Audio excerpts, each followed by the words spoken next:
Bonjour, maître. J'ai deux questions à vous poser. La première, quel est votre commentaire? Parce que d'après nos informations, les jeunes qui étaient dans la rue étaient recrutés par des responsables politiques. Quel est votre commentaire sur ces personnes qui ont recruté ces jeunes pour qu'ils descendent sur le terrain? Ma deuxième question, c'est de savoir votre commentaire sur le discours haineux et criminel des opposants comme Ousmane Sonko, Déthié Fall et autres personnes qui font la politique au Sénégal. C'est Mamadou Ndiaye, binationaux. Merci. Je vous invite à nous transmettre tout élément de preuve qui aurait trait à ces allégations, qui pour l'instant me semblent plutôt participer de la stratégie de offuscation des crimes contre l'humanité qui sont commis, et donc d'une certaine façon vous en rendre complice.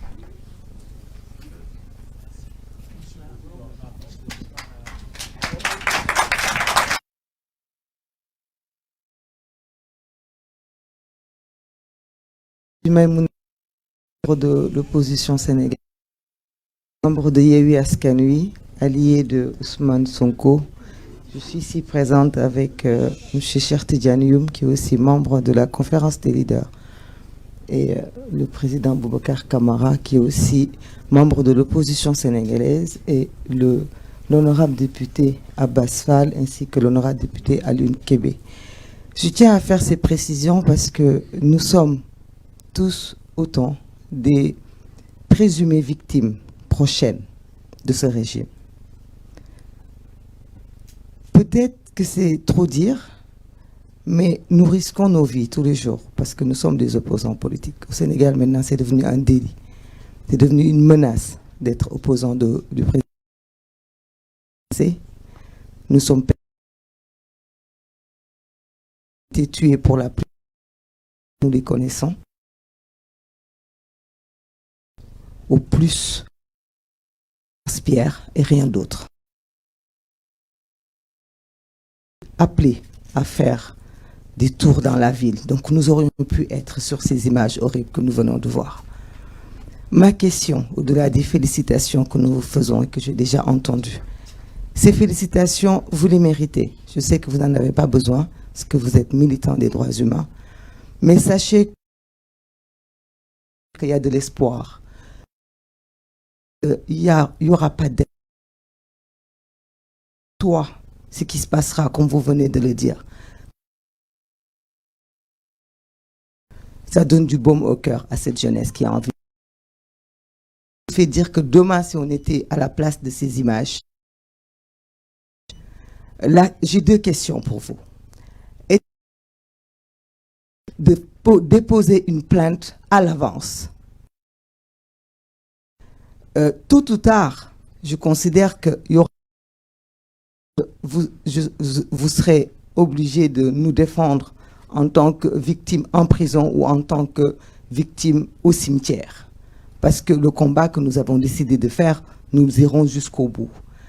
Est-il possible de préparer des combattre ce régime? Et je suis sûr que c'est des milliers pour ne pas attendre que les grandes tous ces pays de droits humains, qu'est-ce qu'ils ont responsabilité? Quel est le décret qui est 100 morts, 1000 morts, 2000 morts au sol français? Est-il possible de demander à cette au Sénégal pendant les élections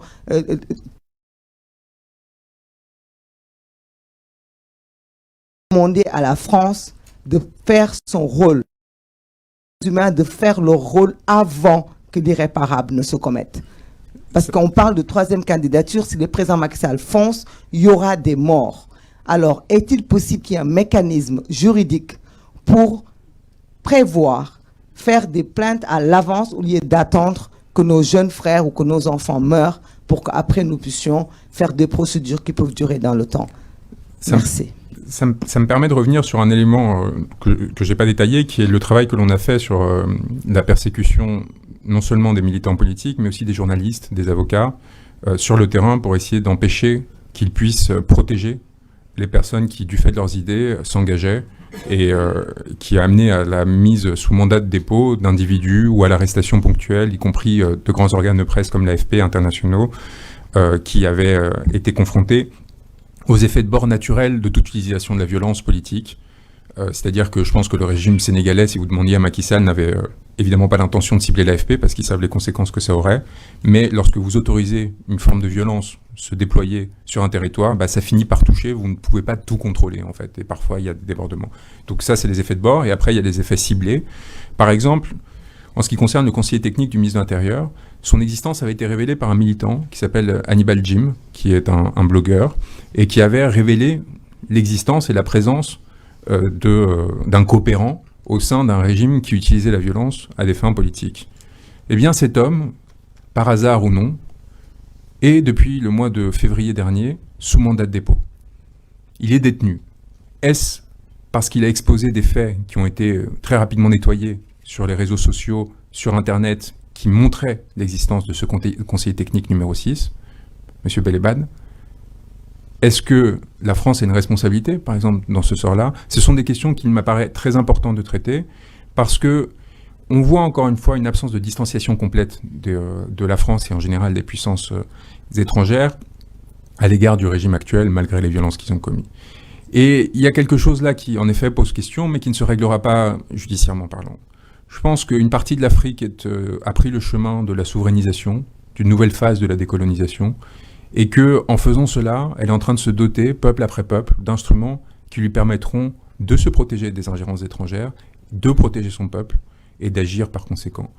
Votre protection, il ne m'appartient pas de me dire laquelle sera la meilleure. Il ne m'appartient pas de dire quel chemin doit prendre tel ou tel individu sénégalais pour amener à ce changement et amener à la fin de l'impunité. Il m'appartient, moi, simplement, à partir des éléments que je reçois, de qualifier ou de disqualifier ceux-ci, de les considérer comme constitutifs ou non d'un crime, évidemment seulement déjà commis, parce que la politique pénale ne peut pas être prédictive, et à partir de là, essayer de faire des points d'étape qui, on espère, produiront des effets et empêcheront que d'autres violences se commettent à l'avenir, sans m'immiscer au-delà et sans peser sur, encore une fois, le destin souverain de cette population, qui n'a pas besoin de moi, qui n'a pas besoin de quiconque d'autre que d'elle-même, mais qui, évidemment, dans un rapport de force comme celui qui est en place aujourd'hui, doit essayer de faire contrepoids aux influences étrangères qui cherchent par tout moyen à soutenir le régime actuel.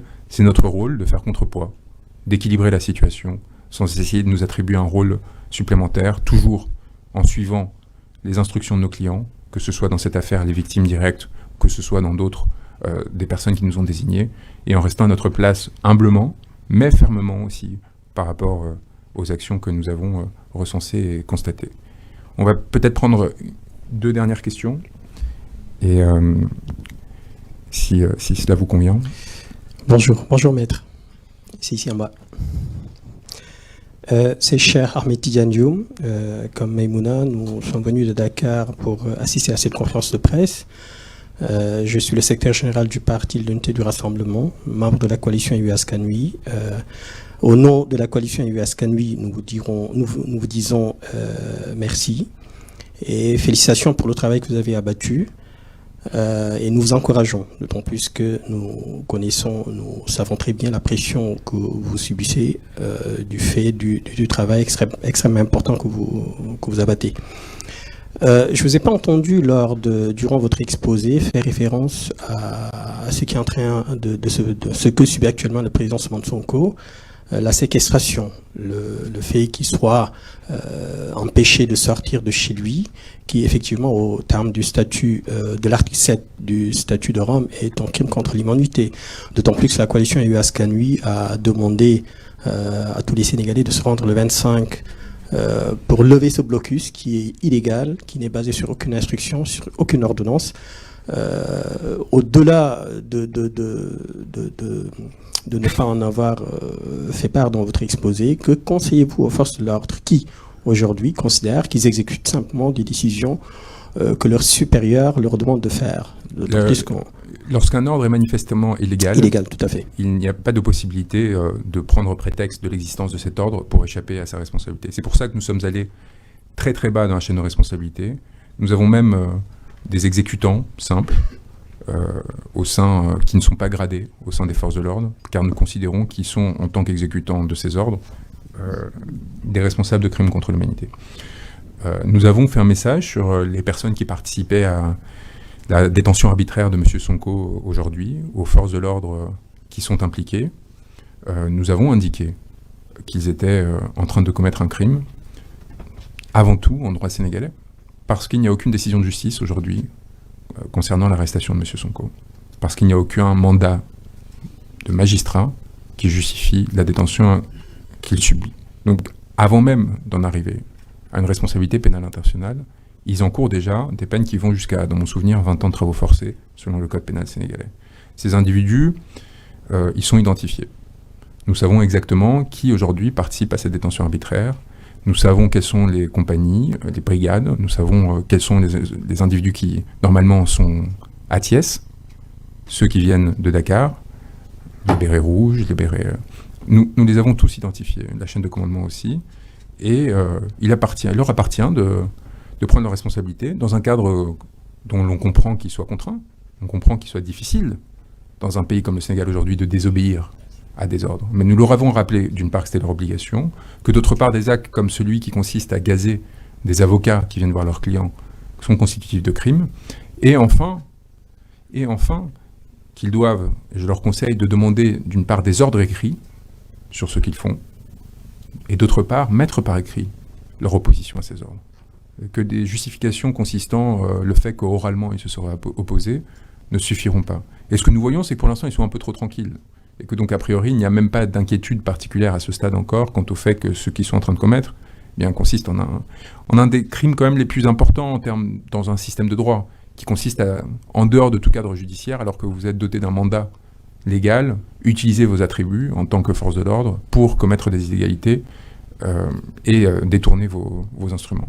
Et ça, c'est quelque chose qui devrait particulièrement préoccuper les Sénégalais, parce que lorsque vous avez des forces de l'ordre qui ne respectent pas l'ordre qui est adopté par le représentant du peuple, donc par la souveraineté nationale, la loi, eh bien, il y a de quoi s'inquiéter sur son destin personnel. Et encore une fois, quelle que soit votre destination politique et vos idées politiques, il y a là, à mon sens, un problème fondamental. Donc évidemment, la situation de M. Sonko participe pleinement à ce que nous dénonçons pour une raison très simple, le ciblage politique d'une grande partie de ces violences, dont il est une victime, dont ses cadres dirigeants de son parti sont victimes, et jusqu'à preuve du contraire, il n'y a aucun acte de leur part justifiant l'usage de la violence, justifiant la répression dont ils sont objets, est inacceptable et évidemment constitutif de la situation actuelle.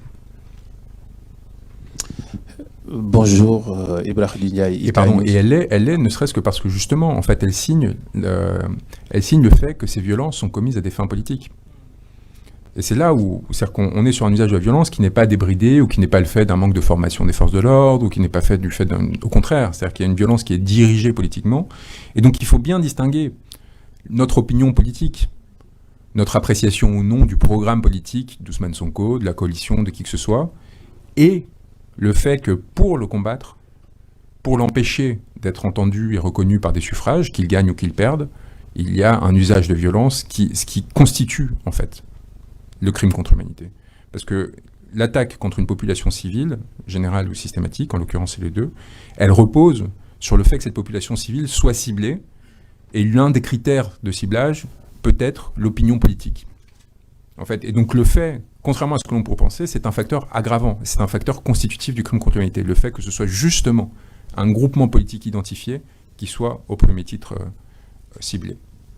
Encore plus quand c'est un groupement politique qui, contrairement à ce qui a été affirmé, a priori en tout cas jusqu'ici, n'ordonne pas de violence et depuis des années au contraire les subit sans avoir provoqué en retour. Parce que je pense que c'est un argument peut-être plus spéculatif mais qui est important. Après ces années d'existence, si la coalition, si M. Sonko avait souhaité obtenir des armements, opérer une déstabilisation réelle et profonde du pays, s'allier avec la Russie, la Chine, on ne sait quelle autre puissance pour faire rentrer des moyens de provoquer une subversion au sein de ce territoire, il l'aurait fait. On est sur une situation, c'est là où c'est l'avantage de cette situation, où la durée nous permet d'établir, de clarifier. Vous voyez, quand en mars 2021, M. Diom parlait de forces occultes, pourquoi pas? Le ministre de l'Intérieur d'un pays souverain vous dit il y a des personnes infiltrées qui commettent des violences, etc. Le doute pouvait exister. Et on attendait que dans les jours, les semaines, les mois qui viennent, qui suivent, grâce aux forces d'enquête,